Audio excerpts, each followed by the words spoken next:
देखिए question number 189 क्या कहता है। इसमें बच्चों हमसे पूछा गया है डाइपोल मोमेंट।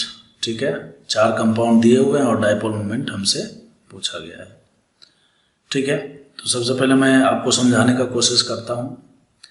देखिए इस सेकेंड में अगर आप गौर से देखिए तो फ्लोरीन जो है कार्बन से ज़्यादा इलेक्ट्रोनेगेटिव है, तो इधर डाइपोल इधर होगा और इसमें जो है इलेक्ट्रॉन का फ्लो इस डायरेक्शन में होगा, तो दोनों एक दूसरे को कैंसिल आउट करेंगे ना। तो देखिए कुल मिलाकर मैं ये कहना चाहता हूँ कि 2 का जो डाइपोल मोमेंट है वो सबसे कम 0 होने वाला है। ठीक है, तो इसका मतलब ये है कि इन चारों में से 2 का डाइपोल मोमेंट सबसे कम हो जाएगा। तो अगर हम ऑप्शन वाइज भी चलने का कोशिश करें तो देखिए यहाँ पर जो है 2 ऑप्शन ऐसे दिखाए हुए हैं जिसमें जो है 2 का डाइपोल मोमेंट सबसे कम है। ठीक है, बाकी ये दोनों तो गायब हो गया, चलो अच्छा है हुआ। अब उसके बाद हम बात करते हैं इनमें और इनमें। देखिए इसमें क्या हो रहा है बच्चों, फ्लोरीन इस डायरेक्शन में और फ्लोरीन इस डायरेक्शन में, तो ये तो कर दिए एक दूसरे को कैंसिल। ठीक है, अब उसके बाद देखिए यहाँ पर क्या हो रहा है, ये फ्लोरीन इस डायरेक्शन में और ये क्लोरीन इस डायरेक्शन में। ठीक है, तो ये फ्लोरीन जो है दो फोर्स एक दूसरे के अपोजिट डायरेक्शन में लग रहे हैं, तो ये तो एक दूसरे को कैंसिल कर दिए। अब इसमें पता है कि फ्लोरीन जो है ज़्यादा इलेक्ट्रोनेगेटिव है, ठीक है, और क्लोरीन उससे कम इलेक्ट्रोनेगेटिव है। तो इसका मतलब ये बात तो तय है कि जैसे मान लीजिए कि अगर इस फ्लोरीन के तरफ मान लीजिए कि 100 dy है ना, फोर्स के हिसाब से मैं समझा रहा हूँ, एक ऐसे डेटा में बता रहा हूँ, डेटा के हिसाब से।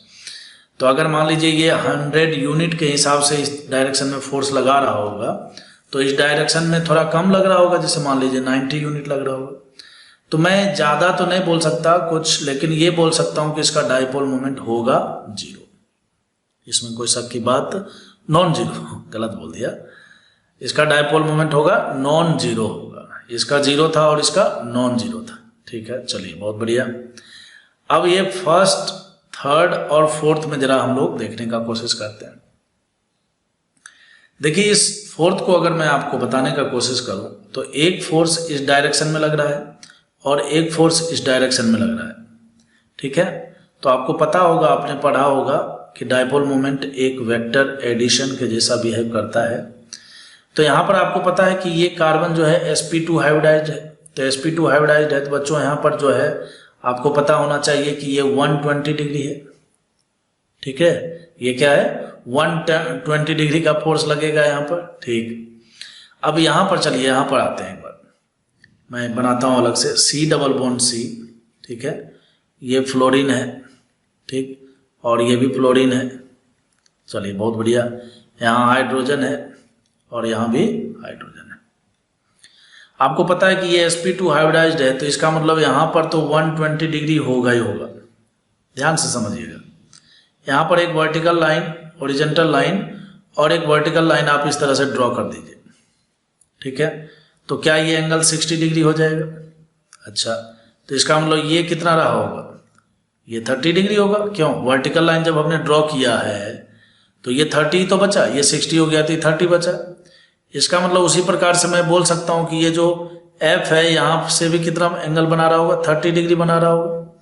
ठीक है, अच्छा, अब देखिए इस फ्लोरीन के तरफ जो है ना एक वेक्टर फोर्स जो है इस डायरेक्शन में काम करेगा। कार्बन और फ्लोरीन में फ्लोरीन ज़्यादा इलेक्ट्रोनेगेटिव है, तो एक फोर्स इधर काम करेगा और एक फोर्स इधर काम करेगा। ठीक है, अब देखिए गौर से, यहाँ पर एक पॉइंट बना लीजिए, इस पॉइंट से देखिए एक फोर्स इधर काम कर रहा है जो कि वर्टिकल से 30 डिग्री पर है, और एक फोर्स इधर काम कर रहा है जो कि वर्टिकल से इस डायरेक्शन में 30 डिग्री पर है, सेकेंड क्वाड्रेंट में। तो गौर से देखिए, तो क्या दोनों के बीच में हमें 60 डिग्री का एंगल दिख रहा है?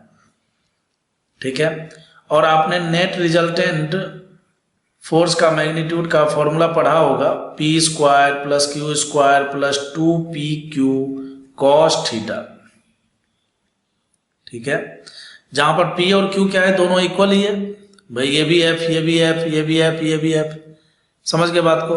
तो ये सब के सब तो f ही है, लेकिन यहाँ पर cos थीटा में थीटा बदल रहा है। आपको पता है कि थीटा अगर हम 60 डिग्री लेंगे तो cos थीटा का वैल्यू क्या हो जाएगा, 1/2, और अगर हम थीटा का वैल्यू 120 डिग्री लिए तो कॉस थीटा का वैल्यू हो जाएगा 1 माइनस का 1/2 होगा, जानते हो, ठीक है।